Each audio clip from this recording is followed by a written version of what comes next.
who's reading from her personal history memoir called Where Did You Sleep Last Night?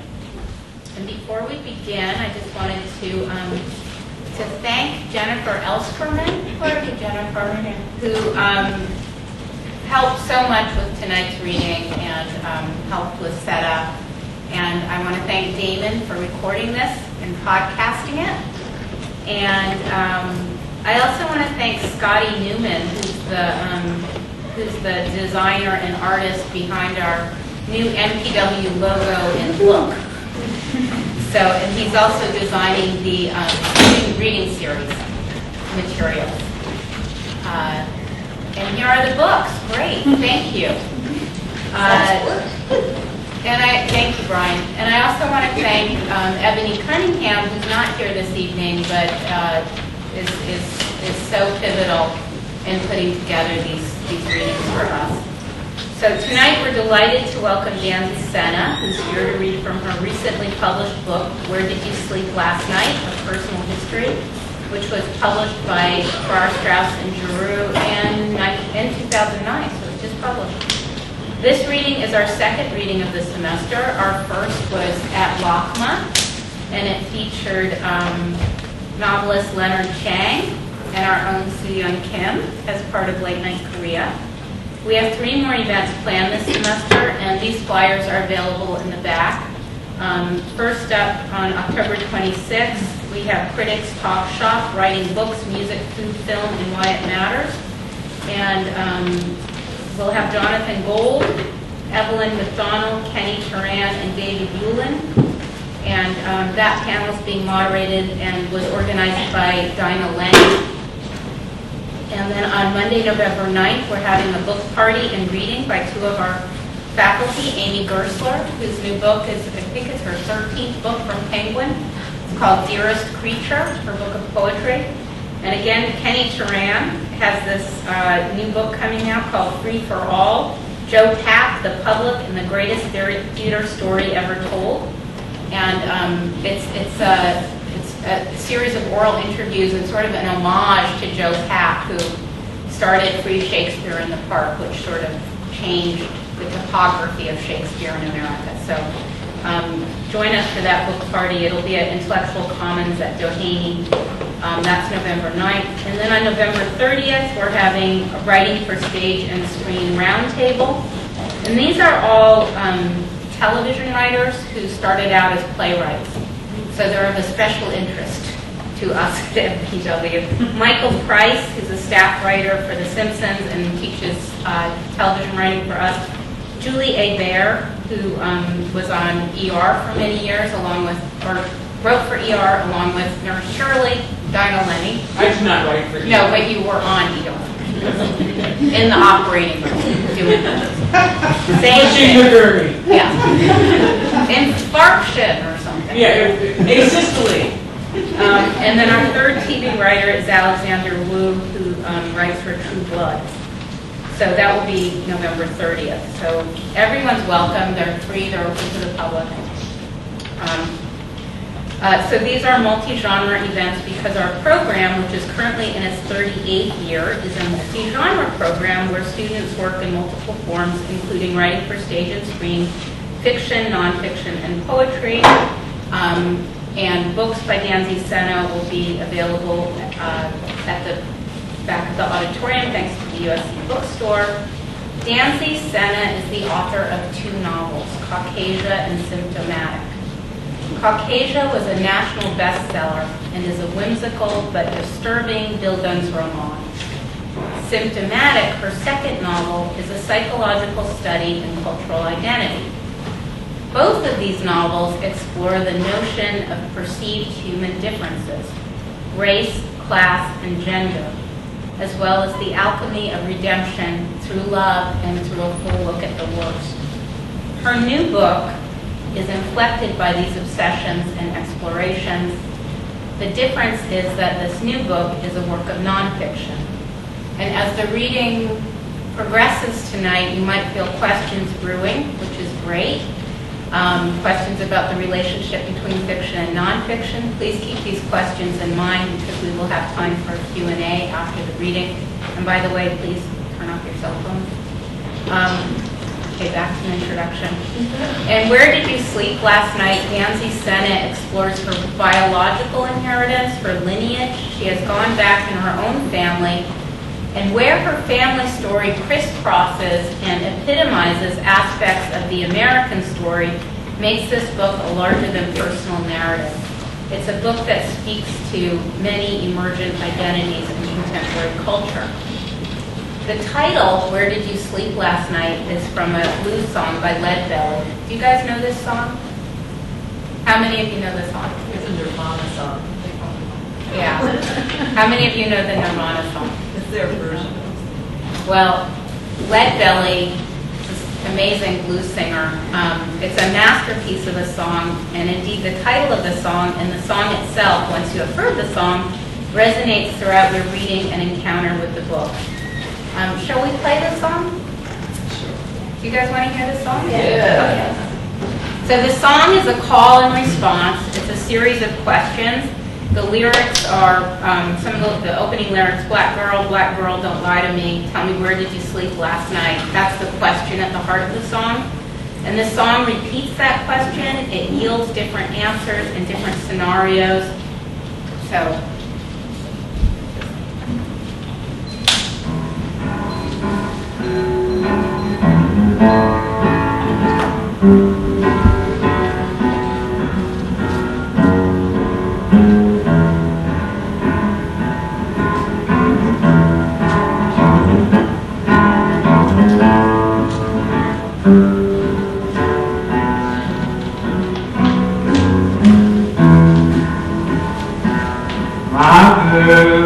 my girl, don't lie to me. Tell me, where did you sleep last night? Come on, tell me, baby. In the pond, where the sun don't ever shine. I was sure all night through. My girl, where will you go? I'm going where the cold wind blows. Where's that, baby? In the pond, where the sun don't ever shine. I was sure all night through. My girl, don't you lie to me. Tell me, where do you sleep last night? Come on and tell me something about it. In the pond, where the sun don't ever shine. I was sure all night through. Shiver for me now.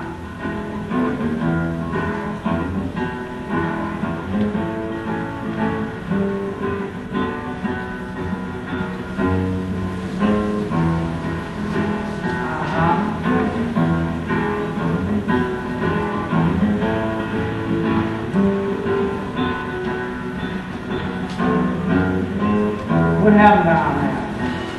My husband pulled the hard waking me, killing what I had from her. What happened down there? His head was found in a driver wheel, and his body had a big found. My girl, don't you lie to me. Tell me, where did you sleep last night? Come on and tell me something about it. In the pond, where the sun don't ever shine. I was sure all night through.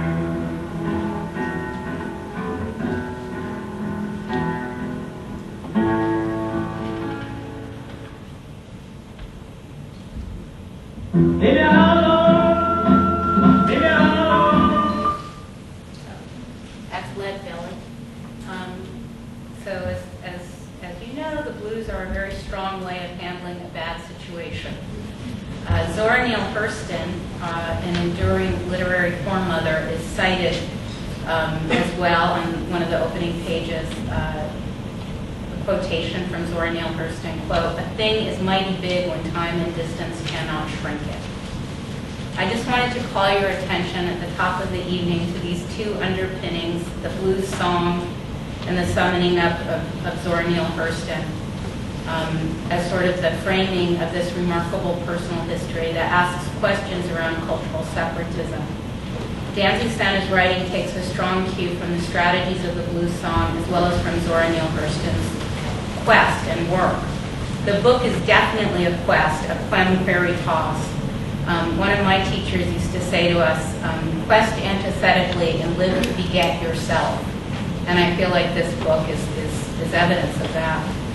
So at the opening of the book, Danzy Senna writes that, quote, "The story came to me sideways, as these things often do." She is open to the sideways encounter with the book, and she assembles fragments of this mosaic of her family story. These lines occur near the end of the book, quote, "In the end, perhaps it is our errors, our failures, even more than our triumphs, that make us who we are." End quote. It's a beautifully written book, both philosophical and deeply grounded in the body and in the somatic experience. And while its subject is a specific family, a specific time, a specific place, it transcends these specifics. Please join me in welcoming Danzy Senna.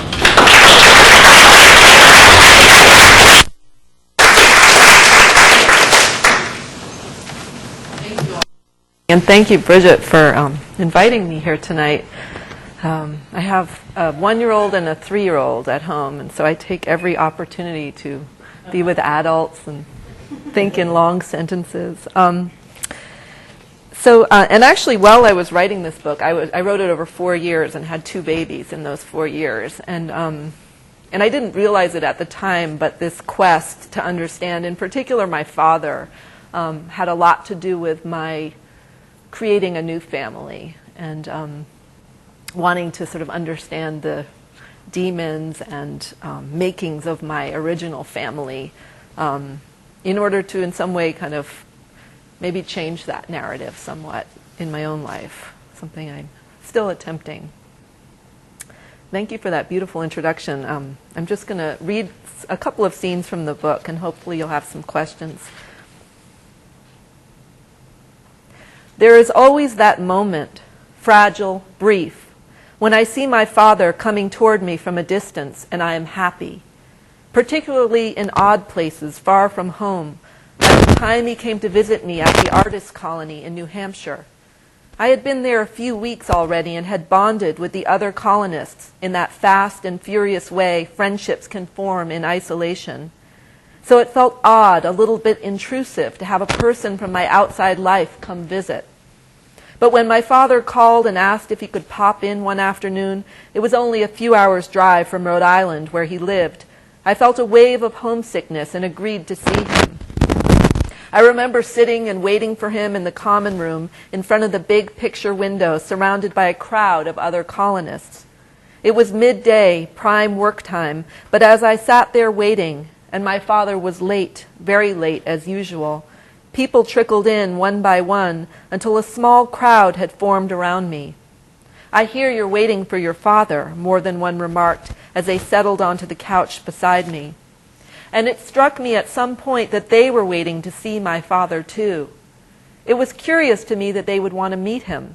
I wondered why they would not prefer to be working in their cabins the way they had come here to do. As I watched the snow fall slowly outside the window, a thought crept into my mind. I wondered if they were gathered around me out of that old racial curiosity. I thought perhaps they wanted to see if it was true, if somebody who looked so like one of them could really have a black father. It was that old fault line again, and I felt alien from the colonists whom I'd grown to feel were my friends over the past weeks. I felt what I had felt so many times in my life, that I was a specimen, and I wanted them all to go away so I could wait for my father in private. And then I saw his blue pickup truck pull up in the driveway outside, and I said, rising, "That's him. He's here." The group around me became quiet, and they all stared out the picture window as he stepped out of his pickup truck in a trench coat, a hat on his head, and made his way across the gravel to the white farmhouse where we waited. I saw him through their eyes, and I felt a surge of pride as I watched him walking through the snow, pride that he was my father. My father is handsome. On his good days, even now, when he has not been drinking or eating too much, he is strikingly handsome. A hush fell over the group as they watched him approach. He came through the door, and I felt the eyes of the others on us as I rose to greet him. I hugged him hello, and I remember I made a show of being more affectionate toward him than I would have been if we were unobserved. I felt the need to perform our closeness. In that embrace, I wanted to show that I was with him, not them. No matter how friendly I'd been toward them the past few weeks, they did not know the real me. After the embrace, I turned around and introduced him to them, and for a moment, everything was perfect. He had not revealed himself. He was just a mysterious, handsome black man in snappy clothes, a mystery man, the paper doll hero out of a Sidney Poitier movie, who had shown up in New Hampshire to visit his writer daughter. And if I could freeze it there, in that moment of him nodding his head hello, he would be the perfect father, the father of my childhood daydreams. That was what he was to the crowd of white faces who stared at us. I imagined I had gone from being just one of the other colonists to being something far more interesting because of this man by my side. After they had all said hello, I shuttled him out the door, saying I wanted to show him my studio. I needed us to disappear quickly before he could do anything to ruin the picture. Today, in an effort to describe him, I sat down and wrote a list of words, rumors, impressions, lies, truths that I associate with him. Intellectual, alcoholic, wanderer, raceman, con artist, member briefly of the Communist Party, capitalist, exile, chameleon, a walking, talking contradiction. He saw people as symbols rather than individuals. Growing up, I could never keep track of which group in the population he mistrusted the most. Whenever I would complain to him about somebody doing something wrong to me, a teacher in school who'd given me a bad grade, a rude sales clerk, he would respond, "What was their last name?" It didn't matter what answer I gave him. Their last name could be anything: Polish, German, Indian, Spanish, Asian, Irish. His response would be the same: a cynical smirk, a shake of the head, as if to say, "Well, what did you expect from one of them?" He rarely dated black women, but when I walked through Boston with him, he would give the solidarity nod to every black man we passed on the street. For a long time, I thought he was a personal friend to every black man in Boston. His best friend for a time was a paraplegic white lawyer. We would drive around Boston, the three of us kids crammed in the back with a folded wheelchair, while my father and Shankman, as my father called him, sat in the front trading get-rich-quick schemes.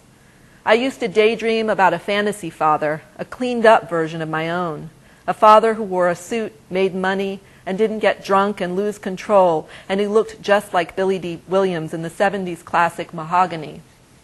My real father was just as handsome but much less smooth, and he seemed to have sprung from nowhere. His mother had died by the time I was 3, and his siblings had fled the city and didn't keep in close touch with him or us. The other characters from his youth were still in the deep South, a place I had never been. All I had were scraps of information. I knew he had spent his youth in Alabama and Louisiana. Then, when he was 10, his mother moved north with him and his siblings and settled in Boston's Cabot Street housing projects. There, he became one of the first cluster of black students to go to Boston University. He married my mother, blue eyes, blue blood, in 1968, only a year after Loving versus State of Virginia, the Supreme Court case that overturned the laws banning interracial marriage. By the time my father was 28, he was the youngest editor at Beacon Press, author of The Fallacy of IQ, a seminal book on standardized testing and race, a published poet and short story writer. He was, in other words, a Negro of exceptional promise. That dangerous phrase, exceptional promise, swirled around him as it has swirled around me, like a jinx or a dare. By the age of 30, my father had lost everything that mattered to him. He could not consistently stay sober. He got fired from his job. And after my mother left him, he followed her one night to a friend's dinner party and in front of all the guests dragged her down the steps by her hair and beat her in the street. My mother has, for as long as I can remember, had a slightly crooked nose. It is so subtle you might miss it, this tiny imperfection. As a child, I studied her face closely, traced its lines with my finger, and did notice it, the way her aquiline nose seemed to veer off from its chosen path. Once I asked her why, and she told me that she broke it when she was a child by opening up the door in a moving car and falling out. She used it as a lesson to me. Never open the door when we're in a moving vehicle. It was the kind of vivid lesson that kids remember, but it wasn't true. My father's fist had made her nose crooked. She is 5'2" and he is 6'2", and one time he beat her in an alley in front of 2 witnesses, a laughing, drunk homeless man who just happened to be there, and my 4-year-old brother, who banged on my father's legs with his tiny fists, begging him to stop. She was small, but she was not one to take it. She left him. He stalked her. In the end, she took him to court and got a restraining order against him. He wasn't allowed within 100 feet of her. When I was a child, I worried that my mother would die by violent means. I worried she would die by my father's hand. And so it is an odd relief to me to see her growing old now, developing arthritis, the lines spreading across her skin. Aging is pedestrian and gradual, and it is a relief. So many women loathe getting older. They dread their birthdays. But I know, as perhaps all children of violence know, that aging is for the lucky.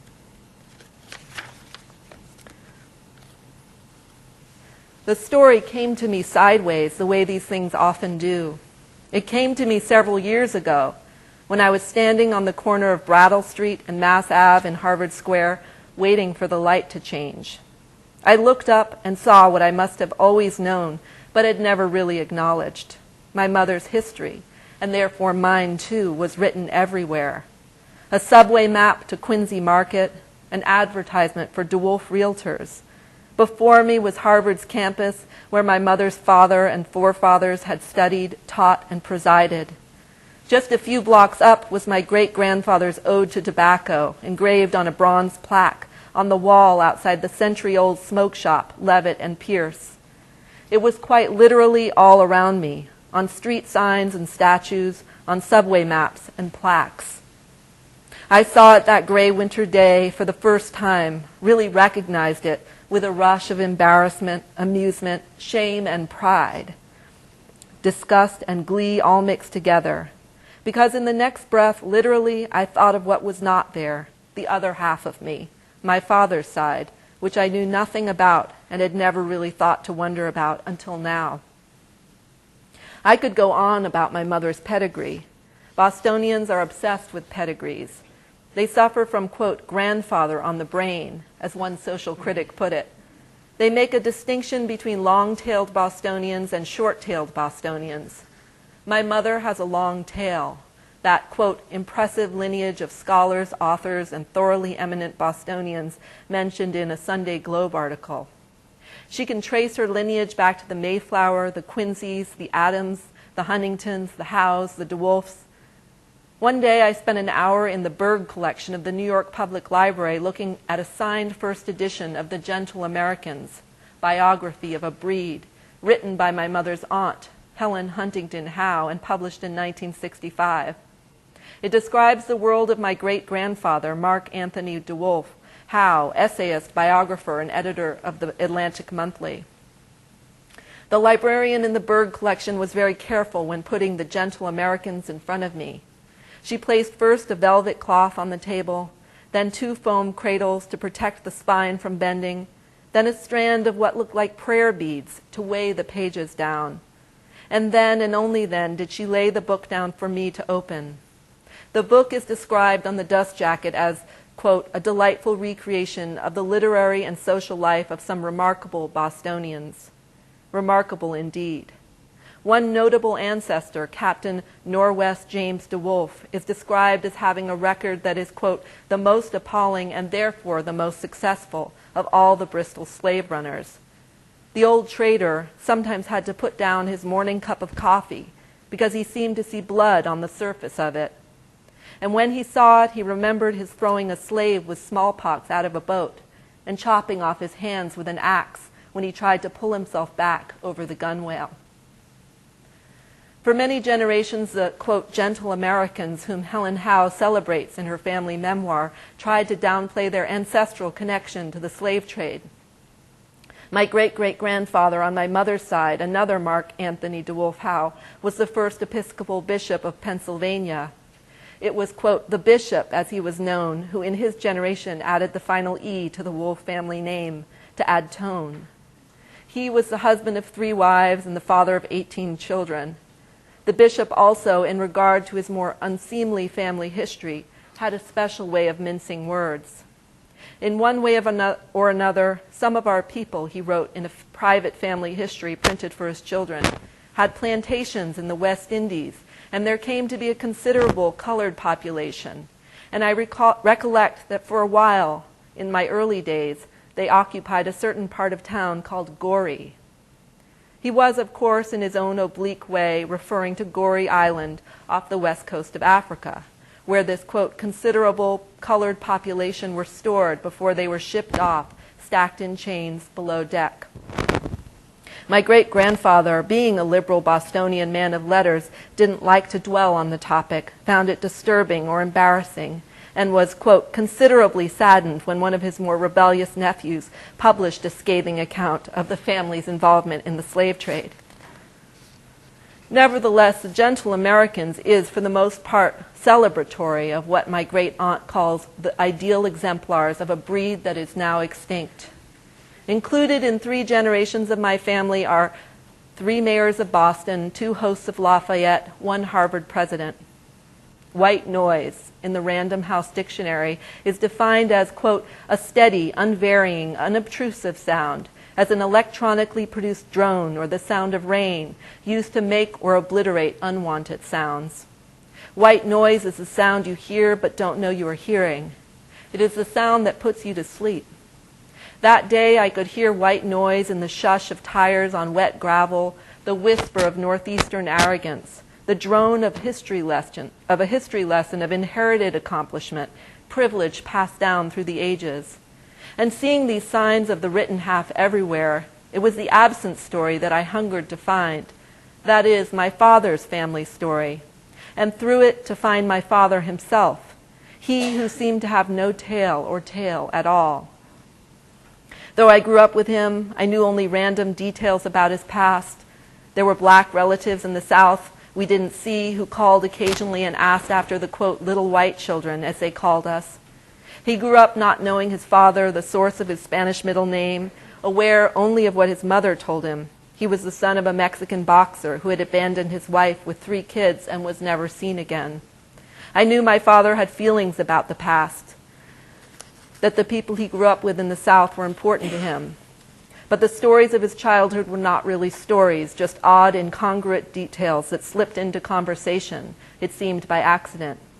There was no black extended family ever, and no mythology of his people engraved in stone to remind us of their importance. As my father says, one side is unusually, even compulsively documented, and the other is a black hole, that when you call into it, who are you, only swallows the very question. Today, I live in Southern California, where these histories, both my mother's and my father's, make no sense. New money, new malls, new races, they crop up every day in this land of perpetual amnesia. I am 9 months pregnant.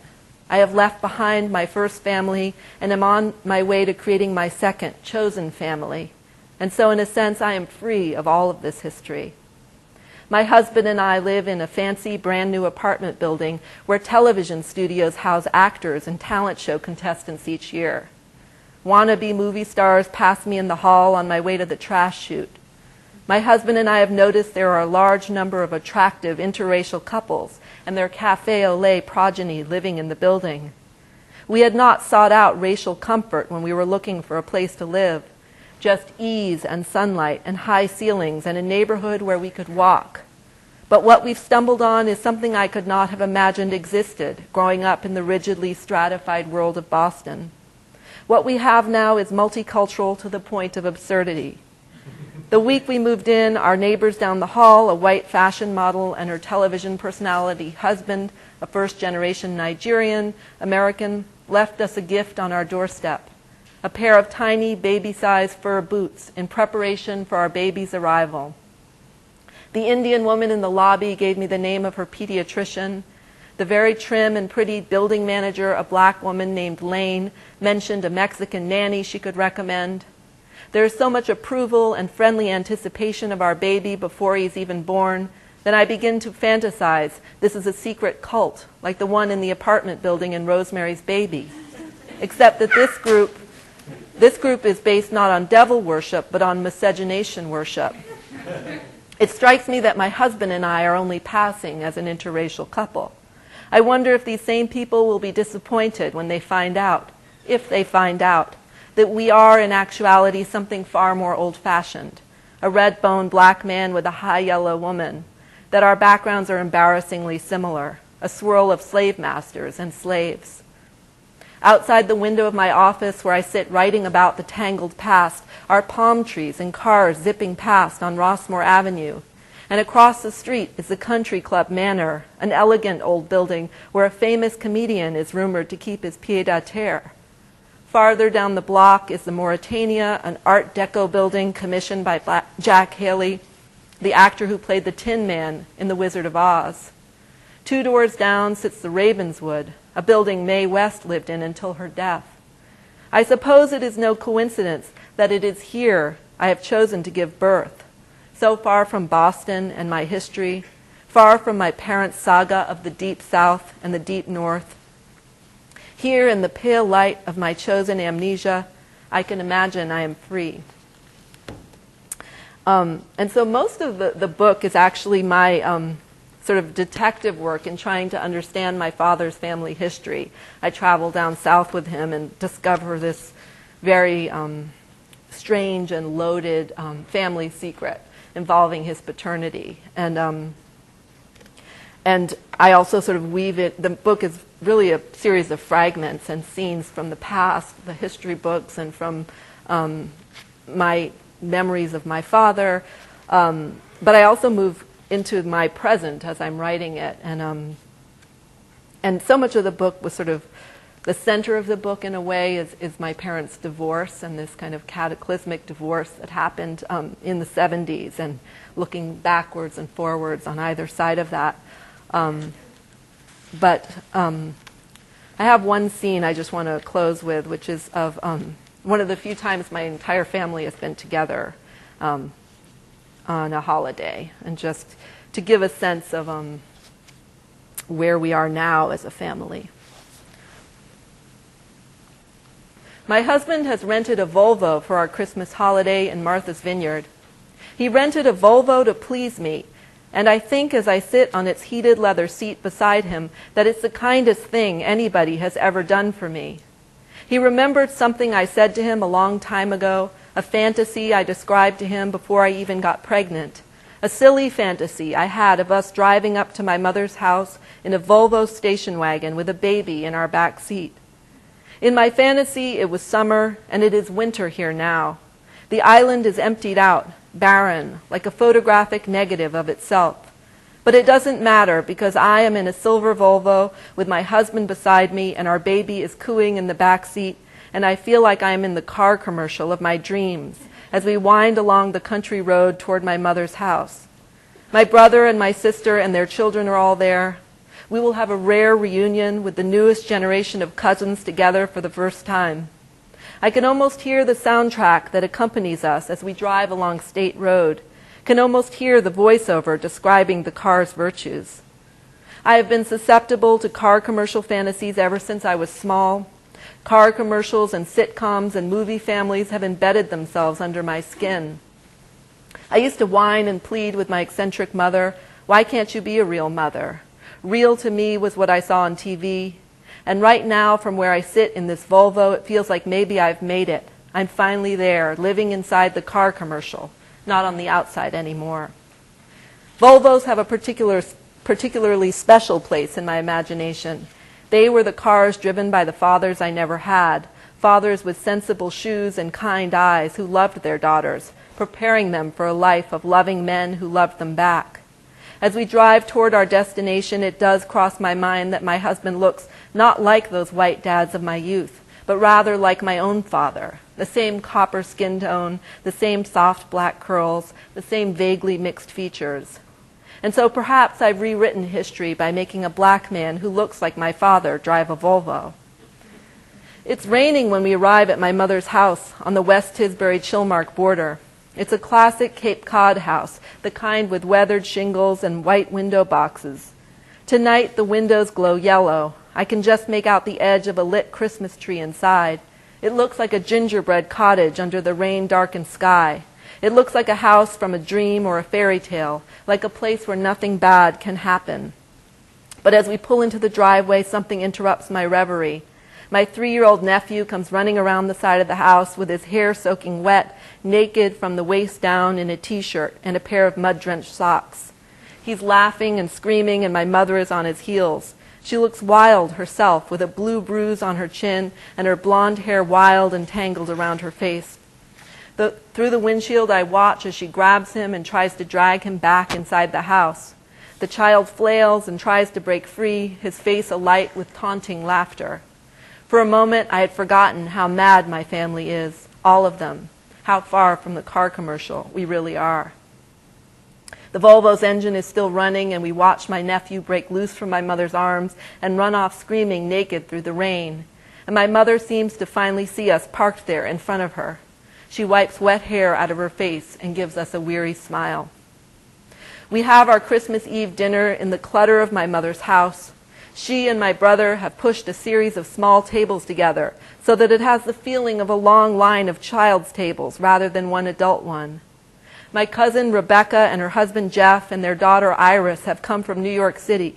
They are white and Jewish and add to the feeling that none of the parts fit together.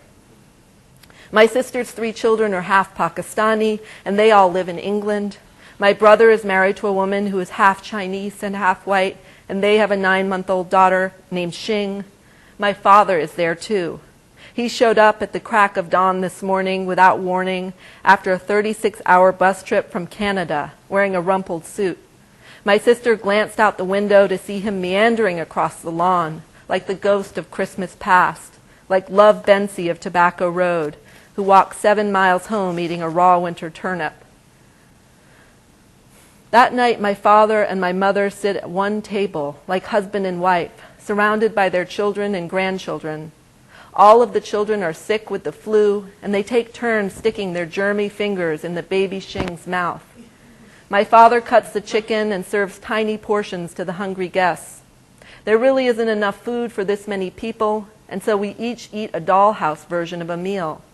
On each plate, a few peas, a teaspoon of mashed potatoes, a single cut of chicken, a paper-thin slice of beet. Nobody has dared to mention that there isn't enough food except one of the children who screams, "I'm still hungry," while the rest of us smile and nod and cut the tiny bits of food into even tinier pieces, trying to make it last the length of a normal meal. A few years ago, in this same house, a white man tried to break in during the night. I awoke to my mongrel dog barking and the sound of somebody trying to remove the screen from the window. He was an island drifter who had developed an obsession with me based on our small interactions at the corner store, where our dogs would play together. Now, seated here, I imagine somebody, maybe that intruder, staring in at us all. I wonder what that person on the outside would make of this motley group, if they would see a table of strangers, or if they would know from the way we interact, from the invisible history that echoes through our every interaction, that we are family, that we have known each other a long, long time, that we have always been linked. Some of us are linked by blood and are only now just meeting. Others are linked through the pain as much as the joy we've brought one another. There is history at this table. My mother has a bruise on her chin from the 3-year-old's headbutt. It is a fresh mark, but I can't look at it without remembering the ancient, now faded bruises my father inflicted on her face and body once upon a time with his fist. There are reverberations here in this room. My sister and I barely speak. We have hurt each other too. My brother and his wife hide in the bedroom enraged at my mother and sister for letting the other children infect Xing, their baby. My infant son stares around the table with the biggest, blackest eyes I've ever seen on a child, his plump lower lip falling out, adding to the aura of bewilderment on his face. My cousin's daughter, the Jewish one with the bright red hair, is only 11 but has recently declared herself a lesbian. She is dressed in drag today the way she dresses every day, hoping to confuse strangers into calling her sir, as the waiter did at her 11th birthday dinner, to which she wore a suit. Her father jokes around and says she is the son he never had. She is a child out of a Woody Allen movie, all sardonic and alienated and wisecracking. She has written a novel and wants me to blurb it. My sister's children, the Pakistani English cousins, seem quaint, old-fashioned in comparison, like characters from one of the naughty books we used to read as children.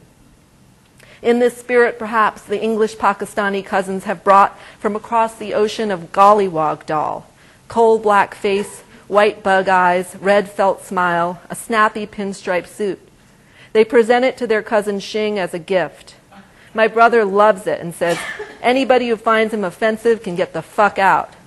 My sister informs us all that the term wog is not so offensive as it seems. She says the letters stand for Westernized Oriental Gentlemen. Somebody has propped the wog on top of the Christmas tree in lieu of a northern star. I look at the racist caricature strung up in the tree and think it's a kind of inverse of Billie Holiday's Strange Fruit. The multicultural family has lynched a gollywog tonight, put him in his place. My sister's 3 children, 3 westernized, oriental, gentle boys and girls, sit together beneath this tree, shaking presents and trying to guess the contents. A palpable excitement is building among the Jewish and Muslim brethren of our clan on this most Christian of holidays. As dessert is served, the only part of the meal during which we actually have enough for everybody, the 3-year-old runs across the room and does a flying leap into the pile of presents. We all wince at the sound of breaking valuables, crunching boxes, ripping wrapping paper, destroyed gifts. My mother rushes toward the child where he lies on the heap, flailing his arms and laughing maniacally, and drags him into another room for a timeout. My sister, disapproving but not rising from her seat, sighs and rolls her eyes and says to nobody in particular, "My mother just loves to discipline my children." Despite these craggy moments, or perhaps because of them, I have the sense as we sit together that maybe this dinner is a victory, a sign that we have survived the terrible blows that we have inflicted upon one another, that we have wrestled history itself in all its brutality and all its deceptions to the ground. I imagine there is a sign above the table reading, "Anybody who finds this offensive can get the fuck out." Tonight, this awkward, meager meal is a victory so subtle you might just miss it if you weren't looking. Thank you so much.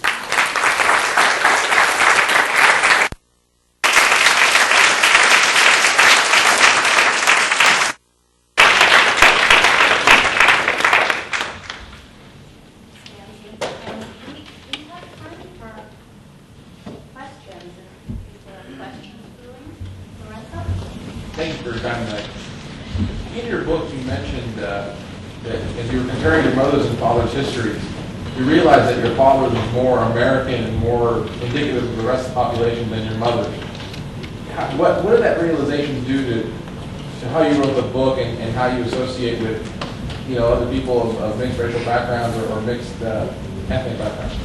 Yeah, I mean, it was just a thought that I had, and it's not sort of an official statement, but I did sort of think about the fact that as I was talking to a lot of people, white, black, Latino, everything, it was the story of my father's history with all the lies and the sort of obfuscations and the fact that it wasn't written at all, that it's completely oral, that seemed to be the one that people related to the most in terms of their own family histories. And it was my mother's family history that was the anomaly, where I would go to the library and read her history, and it was all sort of presented to me under glass.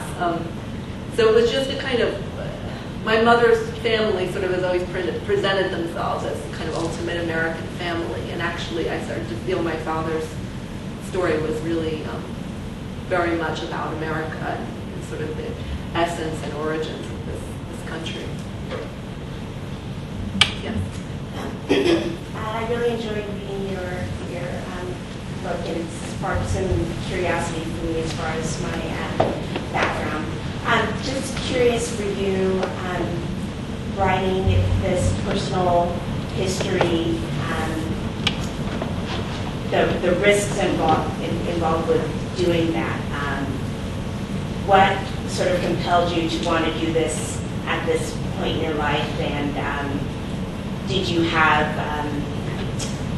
I guess, barriers, or did you hold back as far as putting everything out there, knowing that members of your family would be reading this? Yeah, that's a good question, because I was doing this sort of taboo thing about writing about family members who are still alive. Not to be recommended. I mean, I say that in jest, but there are consequences you will pay if you choose to do that. And, you know, I actually had sort of a disdain for memoir when I started this book. I was a novelist, and I was sort of pure. I just wrote fiction, and I considered that as sort of the ultimate art, to write fiction, and to write memoir seemed somehow lowbrow to me. And I completely changed my thinking about that. But I also, you know, started this book thinking it was going to be just a kind of journalistic book, kind of an impersonal exploration of my family as a kind of microcosm of American history. And I wasn't really going to deal with any of this thorny personal history at all. And then I asked my father, who I had a kind of distant but cordial relationship, to come with me down south to do this research into his family background, and he was very excited. Both my parents were like, oh, this is great, write about our childhoods and our family histories, and they were just giving me all this information, but both of them said at some point, but just don't get into your childhood. Right? Whatever you do, just stay away from like 1970 on, basically. And I was like, oh, I'm not even talking about that, I'm just interested in this history. And then I brought my father down south with me, and it was at some point on that trip that I realized that there was no way I could write about this other story without writing about the story of my relationship to my father. And it was like horrifying to me. I didn't know if I could write that book where I wove that story into the other one. But I realized that without this story, the other story had no life and no meaning to me. And so it was sort of a really long process of sort of getting to a place where I felt entitled to write this history and write my truth as well as these other truths, and not having the permission of my family to do that as I went about doing this. But it was a very scary thing, and I'm still kind of dealing with the fallout of that right now. So, you know, it's not pretty writing memoirs. You really get your hands dirty, and it's a hard, I think, to do once you decide to do it. Yeah. Oh, thank you. That was really lovely. I was curious about your writing from LA, about coming to LA and being kind of free from that history, and then the first piece you read, it ended with sort of imagining you were free from that history. And I have a sense that there's a breed of novelists who, in fiction, kind of work through different periods of their lives and their histories and their families, consciously or unconsciously. And having written this, do you feel a certain catharsis or freedom actually from that history, having written it in yourself? Does it feel like... Yeah, I mean, that's always what's supposed to happen. No, I think it's a great question, because I think there's this idea about memoir that it's supposed to be redemptive, and this is not redemptive, this book, and it wasn't a redemptive process actually writing it. It was really painful and continues to be. But I felt compelled to do it, and as I said at the beginning, it had something to do with, I think, in some subconscious level, with starting my own family and needing to. I had written fiction that dealt with some sort of overlap of themes and created fictional families that resembled mine but weren't mine. And when I wrote my first novel, actually, I went on this sort of endless book tour, which was great in a way, but I fell into this terrible depression. And the publisher kept trying to kind of blur my novel and say that it was autobiographical and put into their publicity things about the similarities between me and the main character. And I got very depressed by this experience for a lot of reasons. I found it depressing, even though it was like this great success that was supposed to make me happy. And I think there was something about the dissonance between the two stories and what was being hidden underneath and what was not being dealt with that was just sort of lurking there over the years as I wrote my fiction. And so I think this may change my fiction, actually. But I wouldn't say it was a redemptive process. There was a lot of sadness and grieving I had to go through in terms of letting go of any fantasy about my relationship with my father. And, you know, we kind of live for those fantasies, and they keep us going. And once you let go of that, it's a hard thing.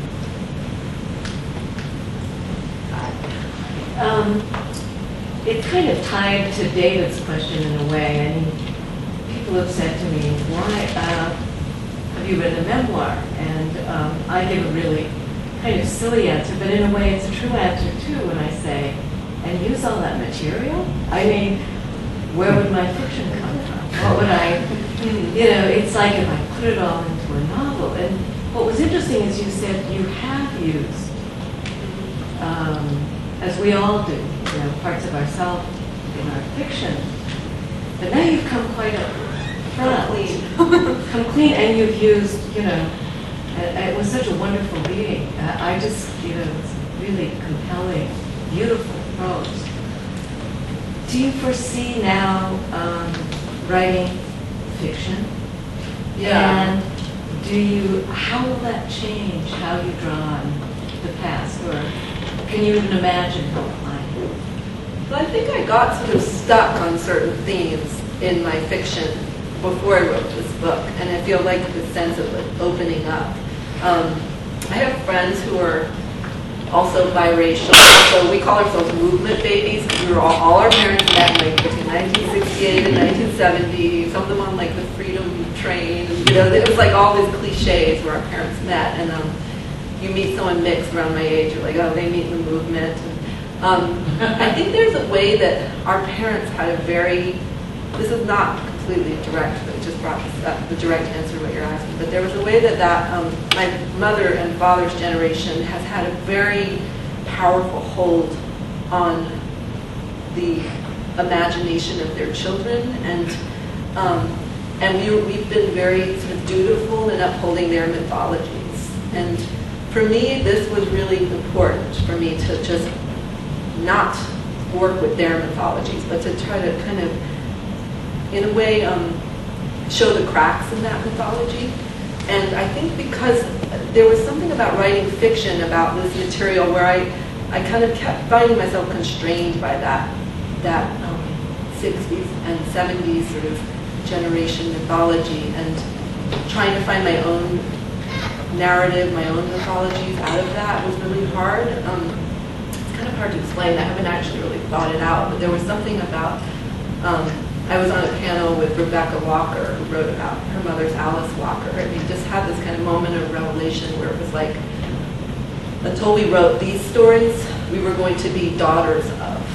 And something about writing this and becoming a mother, it was like letting go, sort of starting a new narrative in motion that hadn't been able to exist before. But I'm so excited to be done with this material and let it go. I'm sort of in the middle of editing a short story collection, and most of those stories have to do with sort of dark stories about motherhood, but told from women my age, my generation. So that seems like some shift that happened in the writing. But I know what you mean. There's always the fear that it's like looking at Oz, looking behind the curtain. Will there be anything left to draw on once you write the memoir and you're a fiction writer? And it hasn't happened for me. It's actually been quite a freeing thing. You said that it took you 4 years to write this book. I was just wondering about your writing process. Do you think most of it was in the research and gathering information with your family, or was it actually start writing and research writing? And what was the last part? And what did I start writing? And yeah, do you start? I abandoned this project many times. I was writing these short stories and another novel while I was writing this, and this was like this thing I kept touching and then running away from. It was even the historical material was very disturbing to me. The stuff about my mother's family, the slave trade, and then what I uncovered about my grandmother and my father's childhood, and very sad and difficult story. But all of it I found really painful. And the fiction was just like such a relief. I kept running back to my fiction that kind of there was this dark pulsing thing in the corner I had to keep returning to. So it was written in a very non-linear way. Yeah.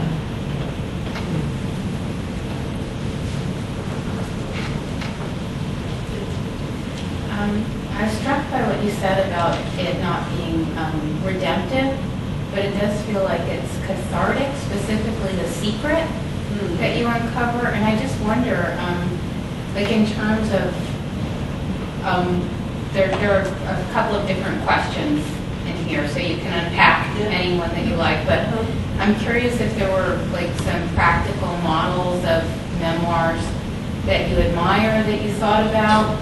But then also, without the secret or without the crux, I wonder, what, because it does sort of, it does seem like this gift that you give your family, not to sound like a big Pollyanna, but you kind of, by uncovering that and by writing about it, even though they, I'm sure they're furious at you, a lot of them, it's kind of like maybe over time they'll see what you've done. What's interesting? My dad is in a rage at me. I'll just put that out there. He's very upset with this book because, and even though I told him that the whole time I was writing about my childhood and my relationship with him as well, he somehow didn't have the same idea about that experience. And so like there's been articles in the Boston Globe where they interviewed him and he's saying I'm crazy, and so that's been hard. But what was interesting, I wasn't sure what his reaction was going to be in the book. I thought he could either be very moved by it or very upset about it, and it was the latter of those two. And I gave him a reading, and I had gone, between feeling really badly about it and sad about it to feeling pissed off at him. Come on, just own up. Can you respond differently to this and just respond in a really great way and just surprise me? Please just surprise me. And I gave a reading in, I can't remember, it was an African American bookstore in LA. It's S1 Books. And there was a man about my dad's age in the audience, sitting there listening very seriously to me, African American man. And after the reading, he raised his hand and he started talking about the book in great detail and saying, talking about my father on a first name basis and, the scene with Carl and this and that. And I was waiting for where this was going. And he said, and this book was so important to me and so moving to me because I was in the orphanage with your father. And I was beaten and these things happened to me and I've never been able to kind of put them into words. And he said, your father must be so proud of you. And it was it was such a gift to me to have this man say this. He was like, thank you for writing this narrative for me and for all of us who had that experience. But my father's sort of too close to it to be able to have that reaction. But he said, I'd love to email your father and talk to him about our shared experience. And maybe give it a few months. But it was just a really powerful moment for me because I had this realization that I've had with my fiction as well, where when you write a book and you release it into the world, it might seem like a big flop after you've published it, nothing happens, or it might get really bad reviews, but you really don't know the life of that book for a long time. And 4 years later, you might start to find out what the life of that book was. And so for me, it's I'm just going to kind of put this on hold and see what happens in my family, but also in the world, because you offer it up to the world and then other people kind of own this text. It's not yours anymore. So that's been a sort of thing I've had to learn over and over again with my fiction and as well as with the Question. I haven't read your second novel, but I've read the first novel, and I haven't read the whole, but I've read portions of it, and I'm also working on my thesis, which is my first novel, and both of my professors are saying that first. So my question is, I don't know how to phrase this, but it's about being honest in your writing, whether it be nonfiction or fiction, and that honesty is what's so powerful when readers are reading. I feel that is what reaches people's hearts. But did you feel, I think what I'm struggling with is, in my novel, the character I want to create a distance between me and my character, but at the same time, I don't want that distance because the story is very related to personal experiences that I've had. And my question was, you've done both. You've done fiction and you've done nonfiction, and you've had themes that run overall arching themes in the nonfiction and the fiction book. So coming back to that question, honesty, how did you feel, how was it different? I don't know what this question really is, but how was it different writing the fiction and nonfiction, knowing that the fiction is only fiction, but it does have strands of you as well? Well, this is, I mean, I did gain a great respect for the art of memoir in writing this, because it isn't the truth, it's a construct, and it's a narrative, and it's a story you're constructing. And this wonderful writer, Eileen Miles, came to visit one of my classes once and talked about how really the art of memoir is partly in the white space. It's what you choose not to tell that gives it life, and that gives the rest of the story kind of energy. And so memoir is really sort of a collage, and your art is in where you place these things and how you let them rub up against each other, and what parts of the story do you leave out. And for me, you know, I had a much longer book when I finished this. It was twice this length. But I was really wanting it to be a small book. I wanted it to be very sort of crystallized. I wanted to get to the essence of something, and I knew if I left all this other sort of stuff around it, as interesting as it might be, it was going to kind of bog down that story. So I guess what I'm saying is this isn't the truth. This is just a narrative that I constructed.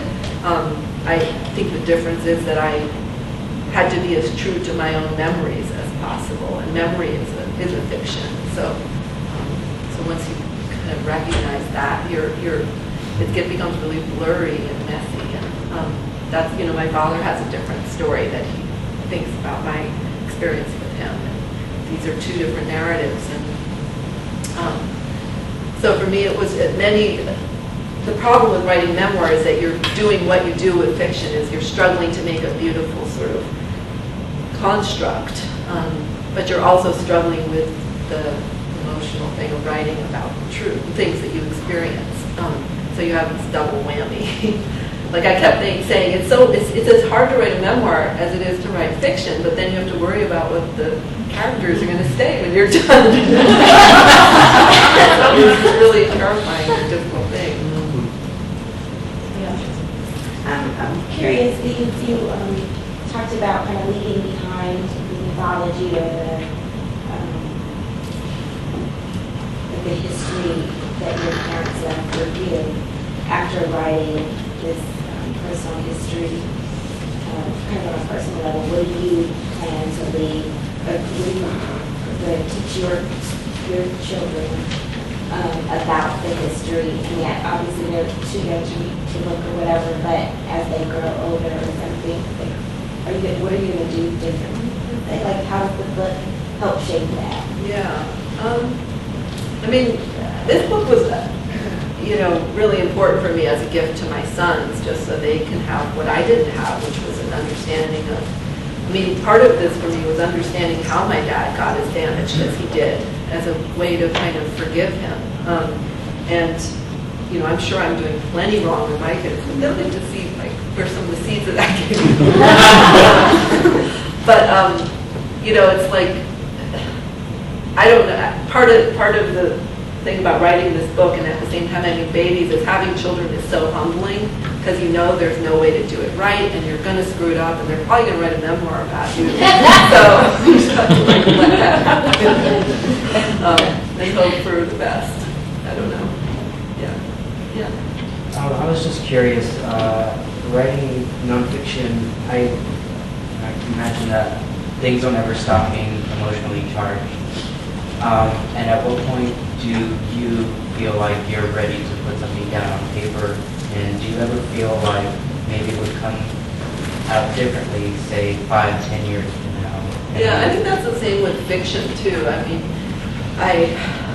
With my first novel, I was really obsessed with it, and I spent years and years on it. And my editor, I got editor, and publisher, and they were about to publish it, and I could not let go of this book. I kept saying, I just want to change the first sentence on page 300, because it's just, they changed this word for me, and she kept saying, we're about to send this to press. Get it, just let go, Danzy. And I just felt that it wasn't perfect, because I've been writing it over so many years that I was a different writer than I was when I first wrote that book by the time it became published. And my brother is an artist and a visual artist, but he said to me, it's just a record of who you were at a certain period of your life, and move on to the next book. Let that book be informed by the writer you are now. And my husband, who's written 20 plus books, reread his first novel several years ago, and he hadn't read it since he wrote it in his early 20s, and he said, could I have written a better book? Yes, but I couldn't have made a better work of art. And I kind of think there's a difference between the two. This work is inherently messy, but it's true to who you were at that moment, and so you have to kind of honor that. When you went to the South to do your research, was that your first time? Yeah, first time. So how did those experiences, not only as a researcher, but just as a biracial woman in the South, particularly a high yellow woman in the South, affect who you were and how you eventually wrote your experiences, or wrote about, or even just how you saw your father from being Yeah, I mean, one of the things I kept feeling a lot of gratitude actually towards my father as I wrote this book and went through the process. And I went to the South, and my father is very much like a self-made man. He's a brilliant man who sort of out of very, he came from complete poverty and made himself into this very established writer at a certain point in his life. And so when I went down South, there was this big class difference between me and the people who had raised him. And, they were very working class, and I was, just an artist in New York, and it was just a very different cultural thing. But what I kind of felt grateful to from my father was he was always sort of throwing us into these crazy situations growing up. And, it basically meant that I could be comfortable with all these different kinds of people. And so I was sort of sitting there, with all these cousins who weren't really cousins. I didn't really know what my relation to them was. Eating their food, which was delicious. And I gained all this weight. And watching American Idol and just hanging out with these people. And it was really fun. And I felt that sort of benefit of being this cultural chameleon. Thanks to my dad, I can just kind of move in these different worlds. And they were just also really warm, wonderful people, so they helped me be comfortable. But it was just, it was a different, blackness is a many varied thing. And my world in New York was, largely black, but this is a different, completely different world. The South, just a different cultural place, very religious. Danzy, I'm curious to know if you feel as comfortable in your mother's world and if there's another book there. Yeah, I couldn't touch my mother in this book. It was too complicated. In some ways, just sort of maybe 30 years from now, I'll be writing that book. My mother and I are much closer, and it's like you stand really close to a painting, you can't tell what it is. So there wasn't enough distance there. And in her world, in that high Brahmin world? Well, I mean, I would think of her as the most waspy person you can meet because she's completely rejected that and lives like a bohemian. So for me, that's the most waspy you can be, is to actually reject it all. So the world that she comes from is very different from the world she inhabits, which isn't really an answer to your question. But I suppose, yeah, I can.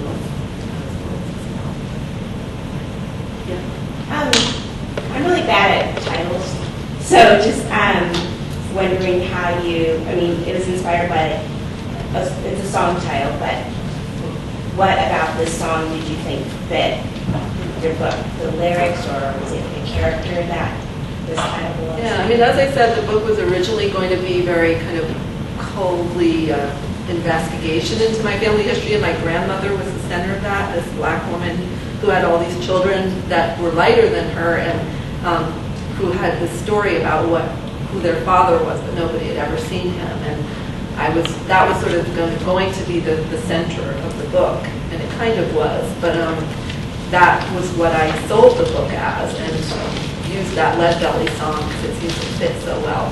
And then by the time it was finished, it was a very different book, but I felt that that sort of still haunted it in a way. So I couldn't think of anything else. And all my two other books have one-word titles, and I was excited to have like cover.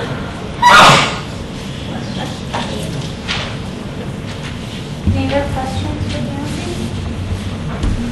Well, thank you so much.